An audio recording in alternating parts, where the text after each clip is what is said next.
Pois ante a situación de emerxencia que estamos a sufrir a nivel de emprego e a nivel de futuras electrointensivas, o novo goberno salido das urnas o pasado 28 de abril ten unha solución. E a solución que achega en Marea é que se aprobe un Real Decreto Lei onde se saquen das subastas diarias toda a enerxía procedente da enerxía nuclear e da hidroeléctrica.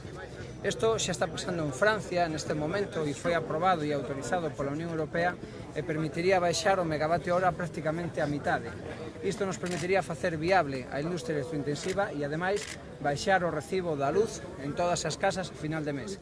Isto se puido facer xa no pasado mes de setembro e non se fixo porque o lobby das eléctricas presionou ao Partido Popular e ao Partido Socialista por medio dos seus expresidentes do goberno para que non se fixese. Esta situación desde Marea parece absolutamente intolerable. As ganancias infames que están tendo as eléctricas están impedindo o desenvolvemento da industria en Galicia e están ademais sufrindo un atraco para os consumidores e consumidoras de Galicia e de toda España. Por iso reclamamos, e hoxe é polo que vimos aquí a esta manifestación ao goberno de Pedro Sánchez, a aprobación inmediata dun Real Decreto Lei que saque das subastas diarias a enerxía de orixe nuclear e a de orixe hidroeléctrico, porque estas infraestructuras están completamente amortizadas e ademais non compiten con outras porque non van ser autorizadas xa nunca máis no mercado e, polo tanto, como dixo a Unión Europea, é posible intervilas e é posible reducir a mitade o precio que ahora mesmo intervén a Marea.